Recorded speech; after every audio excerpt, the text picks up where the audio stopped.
야고보서 3장 13절 말씀입니다.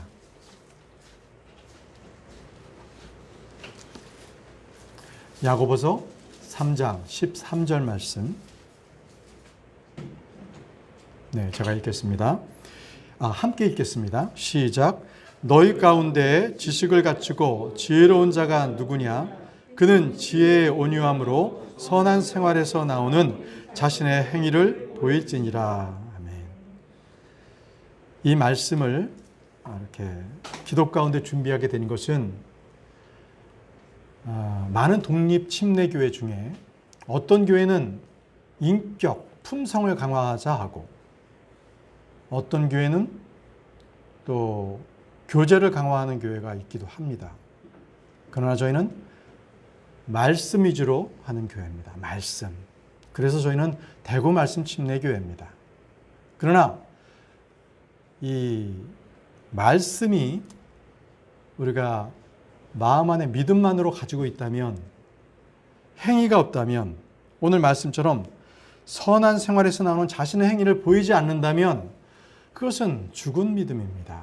그래서 오늘은 저희들에게 정말 주님께서 꼭 필요한 말씀을 주셨다고 생각합니다.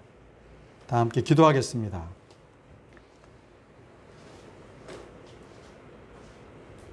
존귀하신 아버지 하나님, 은혜를 감사합니다. 이 시간에 저희들이 주의 말씀을 받을 때에 아버지께서 저희들에게 명철함을 더해 주옵소서.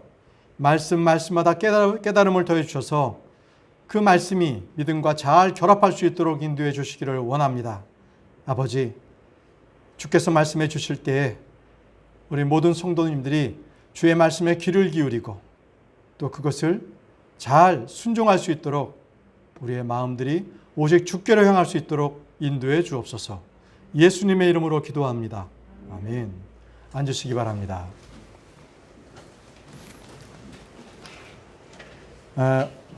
오늘은 야고보서 2장과 3장의 말씀을 중심으로 말씀드린 것과 같이 믿음과 행위의 관계, 그리고 자신의 행위를 보여야 하는 이유, 이것에 대해서 함께 살펴보고자 합니다.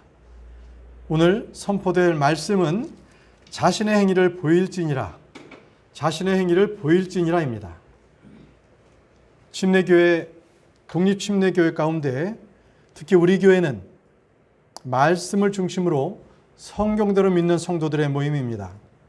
그렇다고 해서 우리는 지식만 있고 그리고 믿음만 있고 행함이 없는 그런 교회는 아닙니다.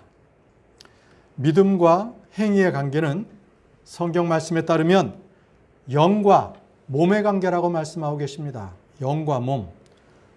행위가 없는 믿음은 그래서 영이 없는 몸처럼 죽은 겁니다.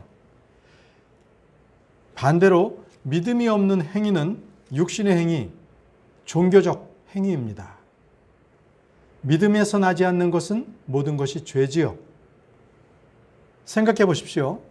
밀폐가 가능한 고무가 있다고 생각하십시오. 여기에 바람을 부어 넣으면 그것은 불어서 이렇게 탄탄한 튜브가 되지 않겠습니까? 여기서 우리는 그 고무를 몸이라고 생각한다면 공기를 불어넣었다. 그 호흡, 숨을 불어넣었다. 이것은 영에 해당하는 것입니다. 그래서 고무, 이것을 생각할 때는 그것은 몸이고요. 바람이 들어가서 그 튜브가 됐다. 그 자체가 혼입니다. 혼. 왜요? 사람의 몸은 흙으로 되었죠. 그 속에 하나님께서 숨을 불어넣어 주셨지 않습니까? 하나님의 그 숨, 호흡은 영입니다. 그래서 사람은 살아있는 혼이 되었죠. 이 철선이나 이 구리로 되어 있는 그 선은 그것은 그냥 연결되어 있는 것은 그냥 하나의 물질에 불과합니다. 그렇죠? 그런데 거기에 전기를 통하면 그건 전선의 역할을 합니다. 또 이 금속 물질이라 할지라도 조선소의 거대한 크레인이라 할지라도 동력이 전달되지 않는다면 그것은 고철덩이에 불과합니다. 하나님께서는 우리의 몸에 영을 불어넣으심으로 우리가 살아있는 혼이 되게 하셨습니다. 성경은 행위와 믿음은 분리할 수 없다라고 말씀하고 계십니다. 행위가 없는 믿음은 영이 없는 몸과 같다는 말씀입니다. 이것은 행위를 강조할 뿐 아니라 믿음 역시 강조하는 말씀입니다. 그러나 여러분, 행위라는 것을 잘 생각해 보십시오. 행위는 두 가지가 있습니다. 율법의 행위가 있고요. 그러니까 종교적인 행위, 죽은 행위가 있고요. 또 하나는 믿음의 행위가 있어요. 믿음의 행위. 이 두 행위는 완전히 다릅니다. 육신의 행위와 성령의 행위는 다르지요. 믿음의 행위는 성령의 열매를 맺습니다. 우리는 율법 행위와 상관없이 믿음으로 의롭게 되었지 않습니까? 유대인들은 믿음으로 의를 구하지 않고 그들은 율법의 행위로서 의를 구하다 걸림돌에 걸려 넘어지고 말았습니다. 그 걸림돌은 예수 그리스도십니다. 그렇죠? 자, 율법의 행위 그리고 예수 그리스도의 믿음은 서로 보완의 관계가 아니라 완전히 다른 극대 극의 대조를 이루는 것입니다.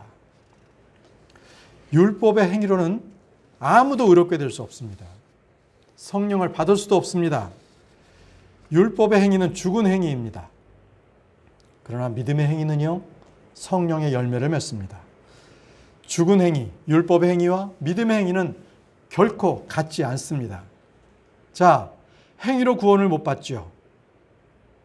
행위로 구원을 받는 것이 아니라 하나님의 은혜의 선물입니다. 구원은 우리의 선한 행위나 의로운 행위가 아니라 예수 그리스도께서 행하신 일로서 우리에게 주어지는 것입니다.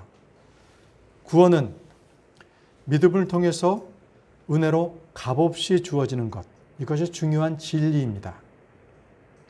자선이나 그리고 금욕이나 어떤 선행으로도 구원을 받을 수 있는 조건이 되지 않습니다. 사도행전 15장 11절 말씀을 보십시오. 사도행전 15장 11절 말씀.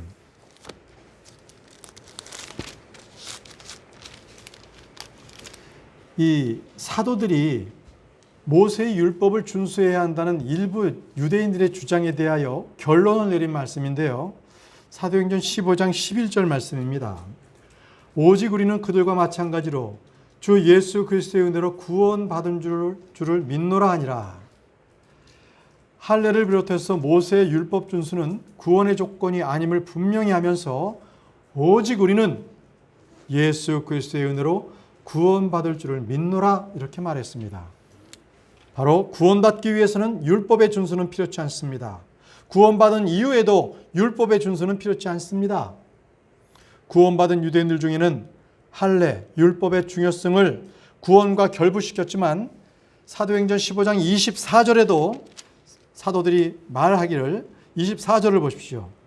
우리에게서 나간 어떤 자들이 말들로 너희를 괴롭게 하고 너희 혼을 뒤덮으며 이르기를 너희가 반드시 할례를 받고 율법을 지켜야 한다 하였다는 말을 우리가 들었으나 우리는 그들에게 그런 명령을 준 적이 없으므로 라고 분명하게 말했습니다. 이런 주장을 하는 이들은 누구였습니까? 우리에게서 나간 자들이었습니다. 사도들 아닙니다. 오늘날에도요, 기독교 안에는 10계명을 준수해야 된다, 안식일을 준수해야 된다, 절기와 이 음식 규례를 준수해야 된다 하는 그러한 교단들이 있습니다. 그러나 사도들은 오늘 말씀처럼 우리는 그런 명령을 준 적이 없다라고 분명히 말하고 있습니다. 오직 우리는 그들과 마찬가지로 주 예수 그리스도의 은혜로 구원받은 줄을 믿노라 이렇게 말했습니다. 다 같이 에베소서 2장 5절과 8절을 보겠습니다. 에베소서 2장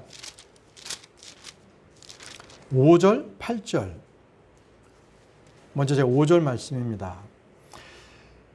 심지어 우리가 죄들 가운데 죽었을 때 우리를 그리스도와 함께 살리셨고 너희가 은혜로 구원을 받았느니라. 보십시오. 우리는 은혜로 구원을 받았습니다. 구원의 수단, 방법, 그리고 구원의 선행 조건이 분명하게 그리스도의 은혜로 구원받았다고 말씀하고 계십니다. 8절을 보십시오. 너희가 믿음을 통해 은혜로 구원을 받았나니 그것은 너희 자신에게서 난 것이 아니요 하나님의 선물이니라. 자, 믿음을 통해 은혜로 구원받은 것이 성경적인 구원입니다. 구원의 기초입니다. 믿음은 우리 자신에게서 난 것이 아닙니다. 하나님의 선물입니다. 그래서 구원은 결코 우리의 행위에 따른 것이 아니라고 말씀하고 계십니다. 그래서 우리는 육신의 행위, 율법의 행위로는 결코 구원을 받지 못합니다. 자, 디모데 후서 말씀을 한번 보겠습니다. 디모데 후서 1장 9절 말씀입니다. 디모데 후서 1장 9절 말씀. 네. 그분께서 우리를 구원하시고 거룩한 부르심으로 부르신 것은 우리의 행위에 따른 것이 아니요 자신의 목적과 은혜에 따른 것이니라. 그 은혜는 세상이 시작되기 전에 그리스도 예수님 안에서 우리에게 주어졌으나. 자, 구원은 우리의 행위에 따른 것이 아니요 은혜에 따른 것이니라. 이 말씀대로 구원의 핵심의 요건은 하나님의 은혜입니다. 자, 디도서 3장 5절 말씀도 보겠습니다. 디도서 3장 5절 말씀 보십시오. 디도서 3장 5절 말씀입니다.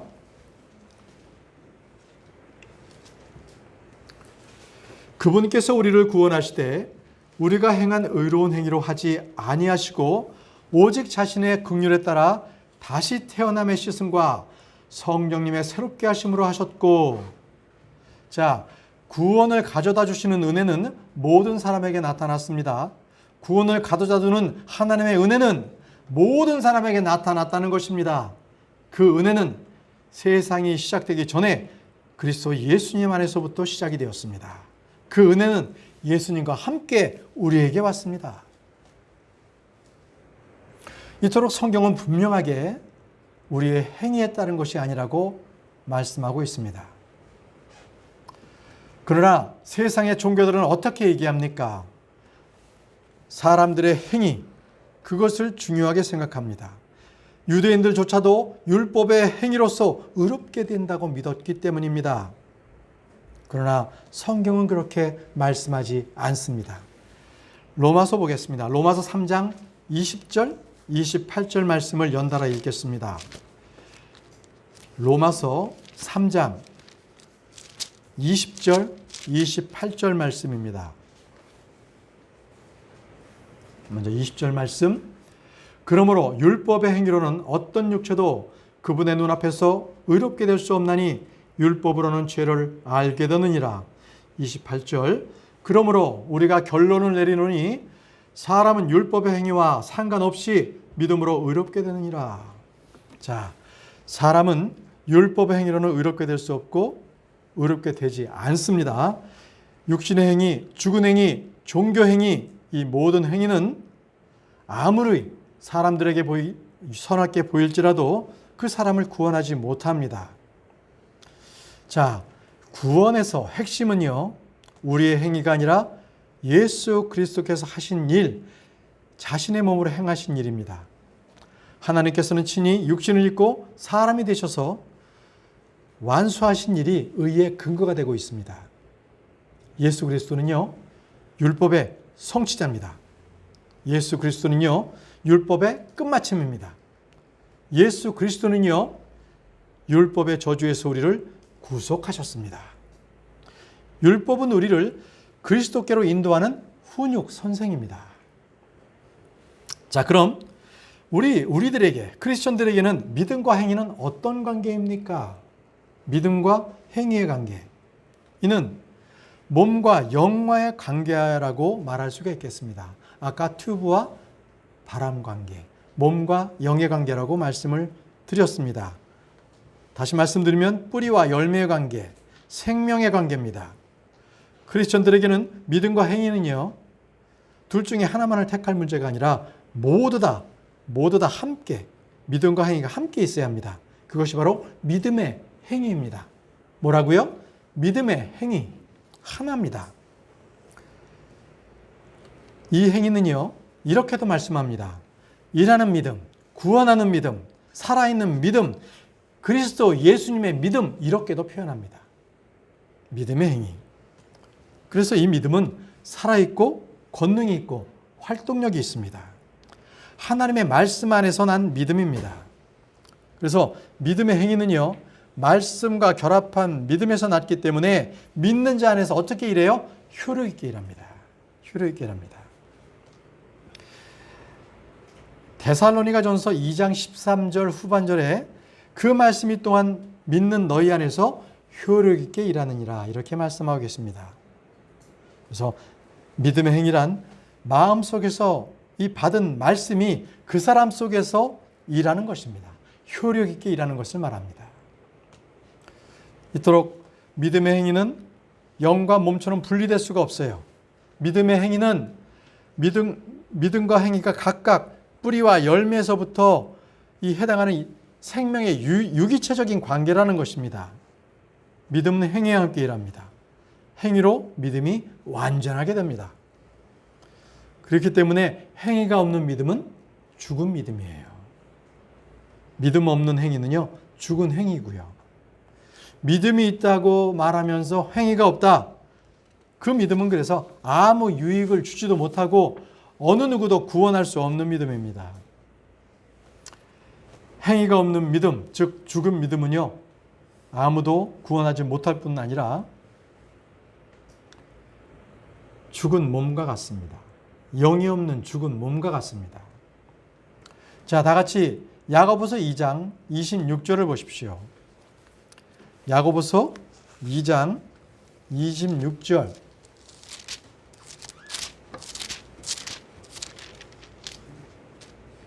야고보서 2장 26절.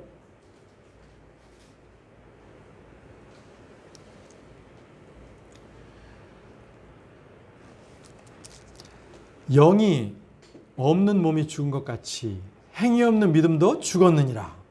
행위 없는 믿음도 죽었다고 하시죠. 자, 24절을 보십시오. 24절. 그 위에 24절. 자, 후반절을 제가 읽을게요. 사람이 행위로 의롭게 되고 단지 믿음만으로 되지 아니하니라. 사람의 행위로 의롭게 된다고 했습니다.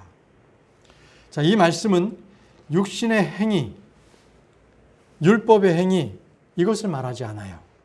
여기서 말씀하시는 사람을 의롭게 하는 행위는 믿음의 행위를 말합니다. 일하는 믿음입니다. 일하는 믿음. 그래서 이 갈라디아 5장 6절에서는요, 이 말씀처럼 그리스도 안에서는 오직 사랑으로 있는 믿음이 전부라고 말하고 있습니다. 자, 우리 다 같이 데살로니가 전서를 보겠습니다. 데살로니가 전서 1장 3절.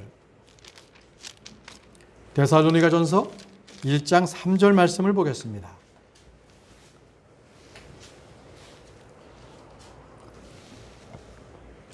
하나님 곧 우리 아버지의 눈앞에서 우리 주 예수 그리스도 안에 있는 너희의 믿음의 행위와 사랑의 수고와 소망의 인날을 끊임없이 기억하기 때문이니. 믿음, 사랑, 소망 뒤에 있는 이 붙어있는 말들 있죠? 이건 다 그들의 열매입니다. 그것의 열매예요. 믿음의 행위는 믿음의 열매고요. 사랑의 수고는 사랑의 열매입니다. 소망의 인내는요, 소망의 열매이고요. 이런 일들은 하나님께서 잊지 아니하시는 것들이라고 말씀합니다. 하나님은 불법의 행위들에 대해서는 그들의 주의 이름으로 대언했거나 주의 이름으로 마귀를 쫓았거나 주의 이름으로 놀라운 일을 행했다고 하는 것과 관계가 없습니다. 마태복음 7장 23절 말씀에 마태복음 7장 23절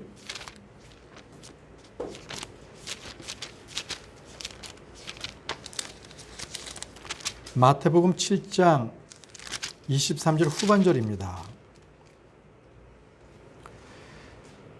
자, 이들은 놀라운 일들을, 마귀를 쫓아고 놀라운 일들을 했지만 주님께서 뭐라고 말씀하시냐면 내가 너희를 결코 알지 못하노라. 불법을 행하는 자들아 너희는 내게서 떠나라 하시니라.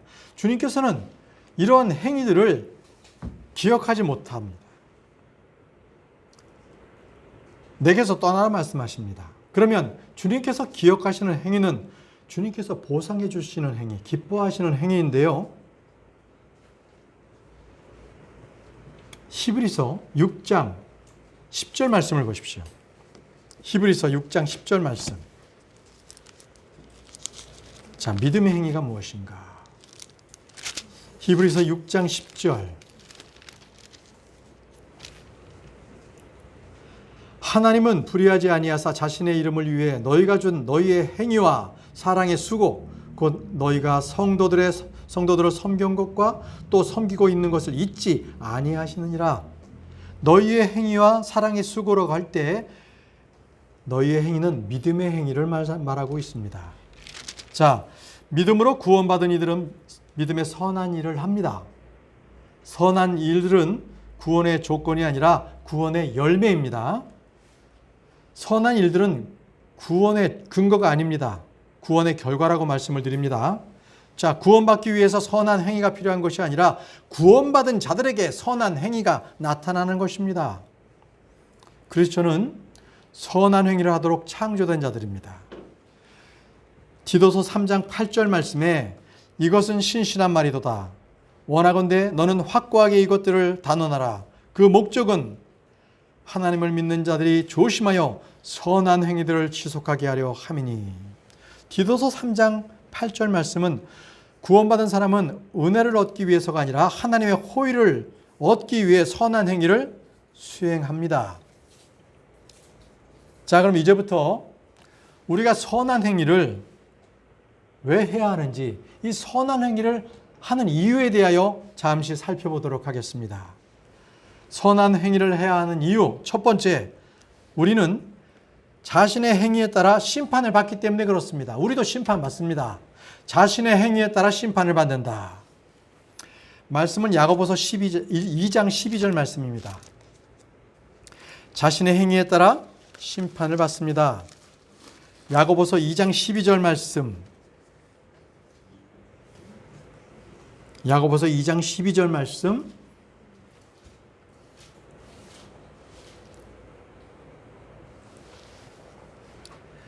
너희는 자유의 법에 의해 심판받을 자들처럼 말하고 행하라. 자, 크리스천들에게는요, 왕가의 법이 있습니다. 모세의 율법에 있지 않습니다. 우리는 그래서 왕가의 법에 따라, 자유로운 법에 따라 말하고 행합니다. 성도들에게는 믿음의 법이 있고 의의 법이 있고 성령의 법이 있습니다. 우리는 우리가 지은 죄에 따라서 정죄나 저주, 지옥의 심판을 받지 않지만 우리의 행위에 따라서는 심판과 보상을 받습니다. 만약 모든 사람이 하나님의 심판에 대한 바른 인식만 있으면 누구나 두려움 가운데 살게 될 것입니다. 내가 행한 일이나 내가 행한 모든 말, 내가 하는 모든 생각까지 주님이 감찰하시고 심판하신다는 생각을 알 때에 그들은 두려움 가운데 살 것입니다. 그러나 요즘을 사는 크리스찬조차도 두려움 가운데 사는 이가 별로 없게 보입니다. 그럼 왜일까요? 모든 강단에서 선포되는 말씀이 하나님은 사랑이시다, 사랑만을 말씀하고 있습니다. 그렇기에 우리의 심판받는 거, 그리고 우리가 하나님 앞에 두려움으로 우리가 나가야 되는 존재임을 말하지 않기에, 선포되지 않기에 점점 신앙생활이 형식화되어 가고 있는 거예요. 형식화되어 가고 있습니다.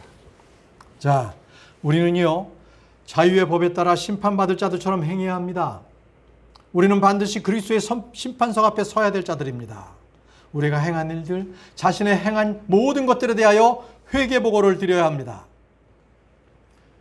우리 일상에서 하는 모든 말들이 다 심판의 대상입니다. 마태복음 12장 36절 말씀을 보십시오. 마태복음 12장 36절 말씀.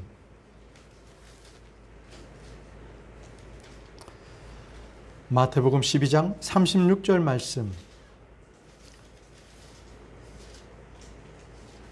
오직 내가 너희에게 이르노니 사람이 무슨 쓸데없는 말을 하든지 심판날에 그것에 대하여 회개보고를 하리라 이렇게 말씀하셨습니다. 찬양과 감사와 덕을 끼치는 그 선한 말을 하는 대신에 형제자매들을 욕하고 헐뜯고 판단하는 말을 할 때 그는 심판의 날에 두려워해야 할 것입니다. 우리가 하는 모든 말은 우리 안에 있는 그러한 마음에 있는 것들이 가득 찬 것들이 말로 표현되기 때문입니다. 우리 예수 그리스도께서도 산상수훈에서 하신 그러한 설교한 말씀에서 행동 윤리에 관한 말씀이 있습니다. 우리는 우리의 입술은 주님께 드려지는 희생물로 드려져야 합니다. 그래서 시편 기자는 다음과 같이 기도를 드렸는데요. 다 같이 시편 19편 14절 말씀을 보십시오. 잠언 19편입니다. 19편 14절 말씀.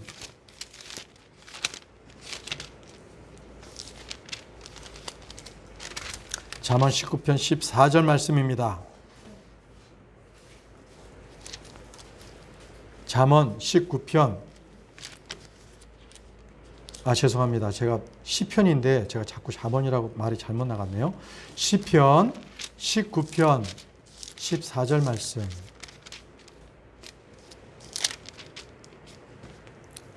자, 오 나의 힘이요 나의 구속자이신 주여, 내 입의 말들과 내 마음의 묵상이 주의 눈앞에 받으실 만한 것이 되기를 원하나이다. 자, 내 말의 말들과 내 마음의 묵상이 주 앞에 받으실 만한 것. 여러분, 내가 어떠한 말을 하고 어떠한 생각을 하더라도 그것은 주님 앞에 분명하게 회개 보고를 해야 할 것인 것을 알고 있어야 할 것입니다. 여러분, 한때 유명한 메이저리그의 외야수였던 빌리 선데이가 주님을 알지 못했다가 주님을 영접하고 그는 위대한 복음 선포자로 변했습니다. 그런데 그가 주님을 알고 난 이후부터는 한 번도 농담을 하지 않았습니다. 한 번도. 그는 자신의 쓸데없는 말이 심판의 대상이라는 것을 알고 있었기 때문입니다. 여러분, 우리는 모두 왕가의 제사장들입니다. 영적인 희생물을 드려야 할 자들입니다. 이 희생물 가운데는 감사와 찬양이 있습니다. 감사와 찬양. 히브리서 13장 15절 말씀에 그러므로 우리가 그분으로 말미암아 계속해서 찬양의 희생을 하나님께 드리자. 그것은 곧 그분의 이름에 감사를 드리는 우리의 입술의 열매니라.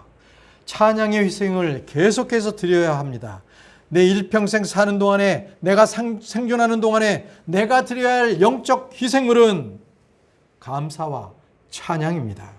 감사와 찬양. 시편 104편 33절에도요.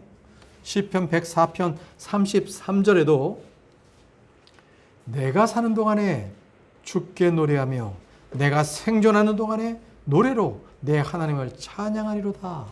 여러분, 여러분들께서 어떠한 일로 생활을 하시더라도, 어떠한 일을 하시더라도 여러분들 그 하는 일 가운데서 늘 주님 앞에 찬양을 드리는 여러분들이 되시기를 바랍니다. 주께 찬양을 드릴 때에 주님은 우리에게 주의 판단들을 가르쳐 주시고 갈 길을 인도하시는 분이십니다. 자, 시편 119편을 보십시오. 시편 119편 108절 말씀입니다. 시편 119편 108절 말씀. 오 주여, 주께 간청하오니 내 입술의 자원 업무를 받으시고 주의 판단들을 내게 가르치소서. 내 입술의 자원 업무를 받으시고 주의 판단들을 내게 가르치소서. 여러분, 입술의 열매로 드리는 이 찬양은요, 회개의 열매입니다.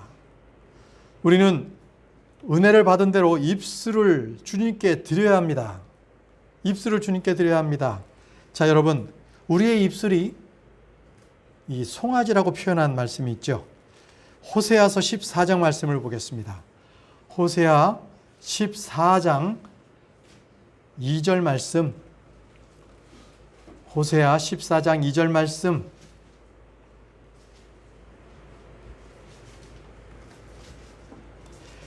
너희는 말씀들을 가지고 주께로 돌이키며 그분께 아뢰기를 모든 불법을 제거하시고 은혜롭게 우리를 받아 주소서.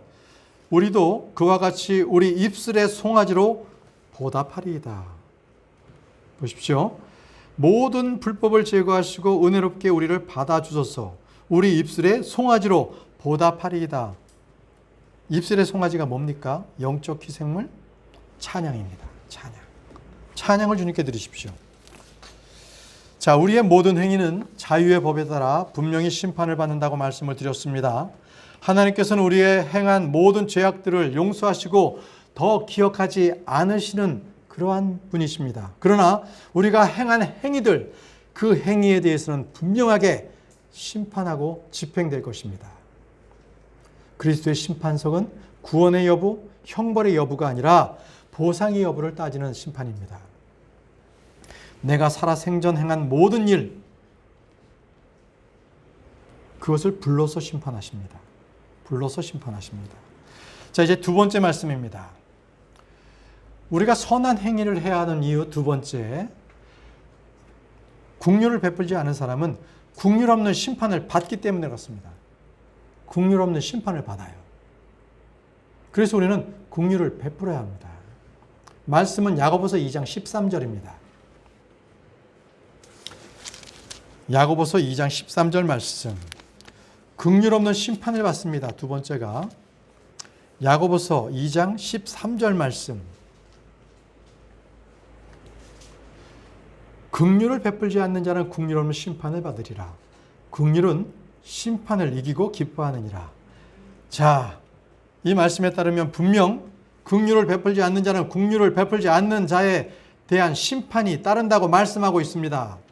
다른 사람에게 긍휼을 베풀지 않는 자는 하나님에게로부터 긍휼 없는 심판을 받을 것입니다. 긍휼을 베푸는 자는 그 긍휼로서 심판을 이기게 될 것이라고 말씀하십니다. 여러분, 성경에서 최초로 하나님으로부터 긍휼을 받은 자가 누굽니까? 롯입니다. 롯. 그는 소돔과 고모라가 심판받을 때에 하나님의 긍휼로서 그는 살 수 있었습니다. 그런데 그는 바로 하나님의 긍휼을 받았음에도 불구하고 망설였어요. 망설였어. 말씀 보겠습니다. 창세기 19장 16절을 보십시오.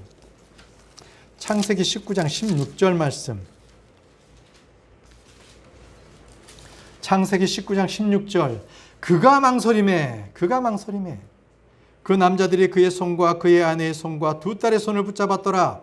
주께서 그에게 긍휼을 베푸셨으므로 그들이 그를 데리고 나가 도시의 밖에 두니라. 여러분, 우리가 내가 받은 긍휼을 생각할 때 결코 우리는 용서 못할 사람 없을 것입니다. 모든 사람을 긍휼로 대해야 할 것입니다. 형제에 대한 태도는 곧 주님에 대한 태도입니다. 사도 바울은 회심하기 전에 그리스도인들을 매우 극심하게 핍박했지요. 그런데 그 핍박을 받았을 때 주님은 사울을 만나서 다메섹 도상에서 뭐라고 말씀하셨습니까? 사도행전 22장 7절에서 8절에서 주님은 분명하게 사울아 사울아 내가 어찌하여 나를 핍박하느냐. 그리스도인을 핍박했는데도 불구하고 주님께서는 왜 나를 핍박하느냐고 말씀하셨습니다. 그러자 사도 사울이 대답했습니다. 주여 누구시니까 하니 그분께서 내게 이르시되 나는 내가 핍박하는 나사렛 예수라 하시더라. 분명히 사울이 형제를 대했던 그 태도는 분명히 주님께 대한 태도였습니다. 그 행위는 분명하게 주님께 행한 행위였던 것입니다. 자, 여러분, 우리는 지금도 주님을 위해 살고 있습니다. 진리의 말씀을 따릅니다. 성경 말씀대로 우리는 실행합니다. 이렇게 우리는 그것을 우리의 모토로 삼고 있습니다. 그렇다면 우리는 형제를 뜨겁게 사랑해야 합니다. 그리고 형제를 사랑하고 그들을 돌보아야 하고 그리고 그들의 필요를 채워줘야 합니다. 긍휼을 베풀어야 합니다. 성경을 사랑하는 사람, 말씀을 믿고 두려워하며 지키고자 하는 사람은 누구나 형제를 사랑하고 이웃을 사랑합니다. 마태복음에서 주님의 긍휼을 입고 형제에게 긍휼을 베풀지 않은 종에 대한 말씀이 나오죠. 마태복음 18장에 나옵니다. 마태복음 18장 32절 33절 말씀을 보겠습니다. 마태복음 18장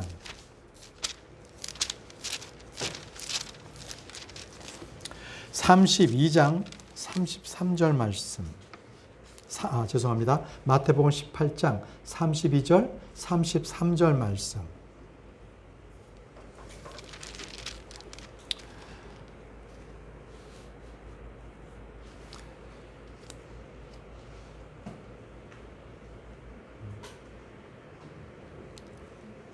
제가 읽겠습니다. 그때 그의 주인이 그를 불러 그에게 이르되 오 악한 종아 내가 네게 애걸하기에 내가 네게 그 모든 빚을 용서해 주었은즉 내가 너를 가엾게 여긴 것 같이 너도 내 동료 종을 불쌍히 여겼어야 하지 아니하느냐고. 자, 긍휼을 베풀지 않는 것은 형제 사랑이 없다는 말과 똑같습니다. 우리는 성경의 영감과 보존의 교리, 삼일체 교리, 예수 그리스도의 신성에 대한 교리, 그와 동일한 가치, 동일한 교리로서 형제 사랑에 대한 교리가 있습니다. 형제 사랑은 무엇입니까? 왕가의 법입니다. 그리스도의 법으로 우리가 꼭 성취해야 할 법입니다.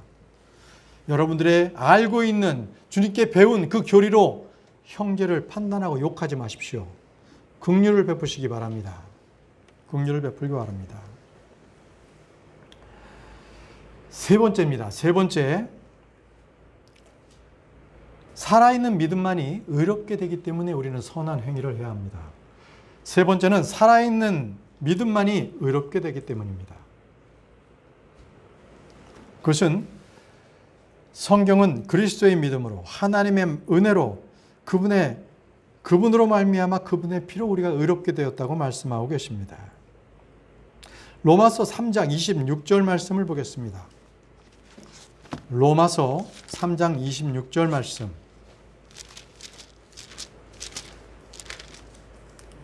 로마서 3장 26절.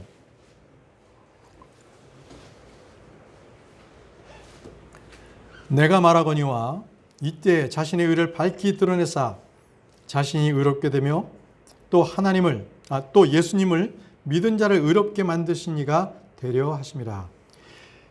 예수님을 믿는 자를 의롭게 만드신 이가 되게 하려 하심이라. 우리는 무엇으로든지 어떻게 의롭게 되든지 누가 의롭게 하는지를 분명하게 이 말씀을 통해 알 수 있습니다. 자, 지금 이 로마서 3장 26절 말씀은 예수님을 믿는 자를 의롭게 만드는 이가 되게 하려 하심이라고 분명하게 말씀하셨죠. 예수님을 믿어야만 의롭게 됩니다. 자, 이 말씀을 잘 기억하시고 야고보서 2장 24절 말씀을 보십시오.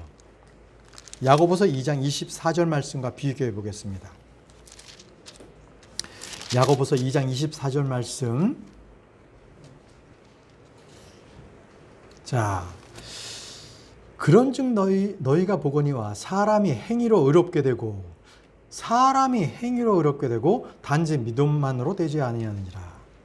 자, 방금 우리가 보았던 로마서 3장 26절 말씀은 분명히 믿음으로 의롭게 된다고 했고, 지금 읽었던 야고보서 2장 24절 말씀은 사람이 행위로 의롭게 되지 않는다고 말씀하고 있습니다. 사람이 행위로 의롭게 되고 믿음으로 되지 않는다고 로마서하고는 이렇게 모순처럼 보이지 않습니까? 이 말씀이 야고보서는 분명히 행위로 의롭게 된다고 하는데요. 자, 이 말씀은요, 바울 서신에서의 그 모든 그 사람의 행위는 그리스도, 그 믿음에서 나오는 행위는 그리스도의 믿음이라는 것입니다. 야고보서에서의 행한 행위는 율법이나 율법 행위가 아닙니다. 야고보서에서 이 사람의 행위로 의롭게 된다, 이 말씀은 구원하는 믿음, 그리고 살아있는 믿음, 행위가 있는 믿음, 사랑으로 행하는 믿음, 그리고 이 믿음으로 행할 때 의롭게 된다라고 말하는 것입니다. 행함이 없는 믿음은 이 행함이 없는 그 말과 혀로 하는 그 거짓된 고백, 그 믿음은 죽은 믿음이고 의롭게 될 수 없다라는 것입니다. 야고보서 2장을 쭉 여러분들 보시면요, 언제나 믿음으로 행한다, 행함으로 믿는다, 이것을 계속적으로 주장하고 있습니다. 행함이 없는 믿음, 즉 죽은 믿음을 얘기하는 것입니다. 그 죽은 믿음으로는 의롭게 되지 않는다는 말을 하고 있습니다. 그래서 사람이 믿음으로 의롭게 되고, 사람이 행위로 의롭게 되고, 이 말은 율법의 행위, 죽은 행위가 아니라 바로 믿음에서 난 행위를 말하고 있습니다. 믿음에서 난 행위. 그래서 믿음에서 나지 않는 것은 다 죄라고 가르치는 거죠. 다 죄다. 그래서 24절 말씀에 다시 한번 사람이 행위로 의롭게 되고 단지 믿음으로만으로 되지 아니한다. 이 말씀은 행위는 믿음에서 난 선한 행위, 믿음에서 난 의로운 행위, 이것을 말하는 거고요. 이것을 다시 24절의 말씀을 대입해서 풀어서 말씀드리면 사람이 믿음 행위로 의롭게 되고 단지 행위 없는 죽은 믿음, 그 믿음으로는 되지 않는다. 이 말씀을 말씀하고 있는 것입니다. 그래서 결국 사람은 구원하는 믿음, 살아있는 믿음만으로 의롭게 된다.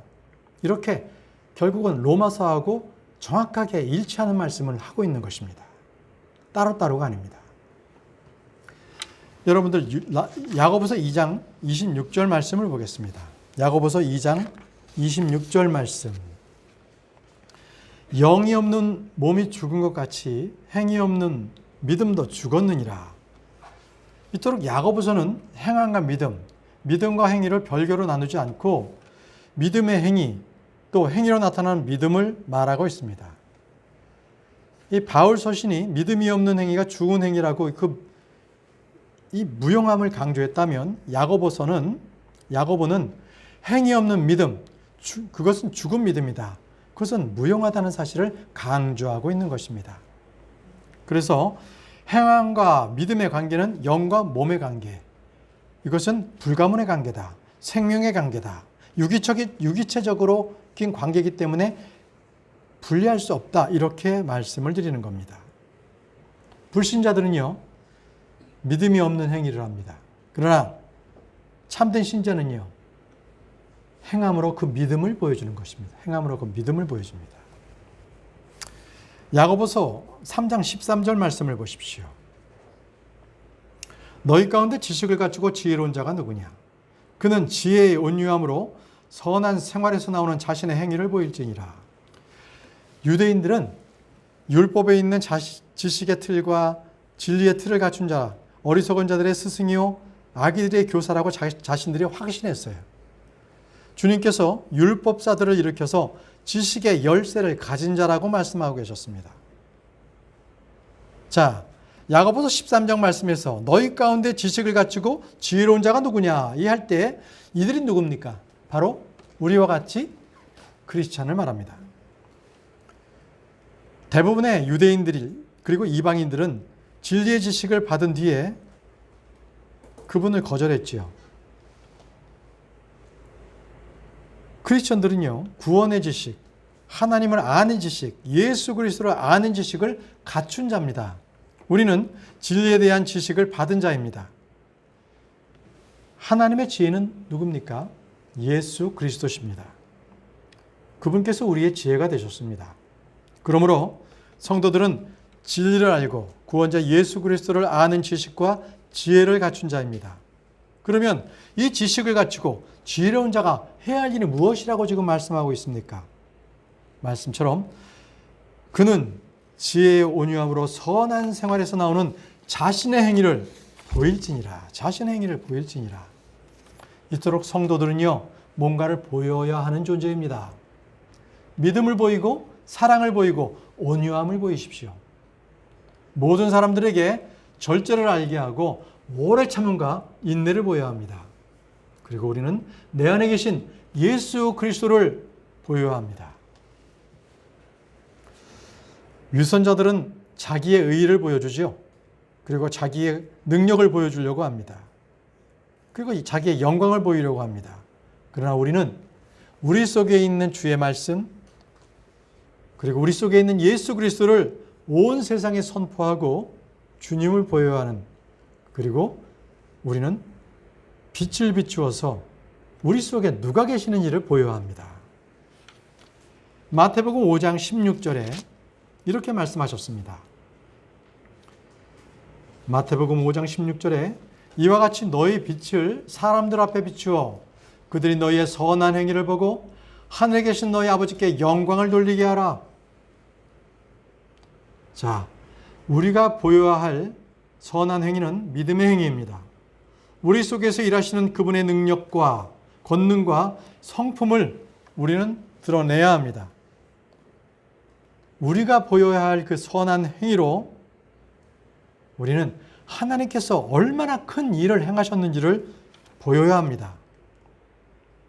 누가복음 8장 39절에도 주님께서는 주께서 얼마나 큰 일을 행하셨는지를 보이라고 하십니다. 누가복음 8장 39절입니다. 누가복음 8장 39절.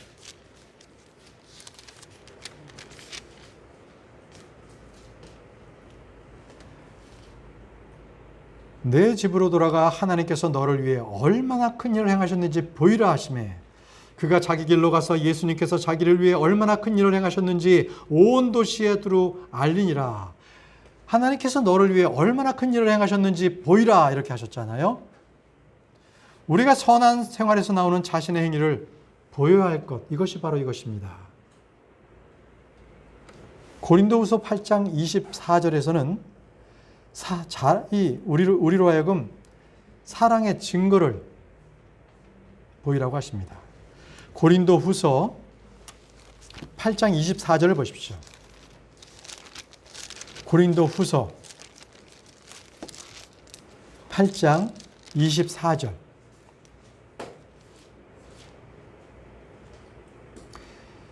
그러므로 너희는 너희의 사랑의 증거와 너희에 대한 우리의 자랑의 증거를 교회들 앞에서 그들에게 보이라. 사랑의 증거를 보이라고 했습니다. 우리는요, 이토록 형제 사랑의 증거를 보여야 합니다. 이토록 야고보서에 말하는 행위는 믿음의 행위들에 대한 말씀을 기록하고 있습니다. 내가 구원받은 것을 사람들이 어떻게 합니까? 오직 내 행위로 그들에게 보여줄 뿐입니다. 믿음이 없는 죽은 행위를 주님은 거부하십니다.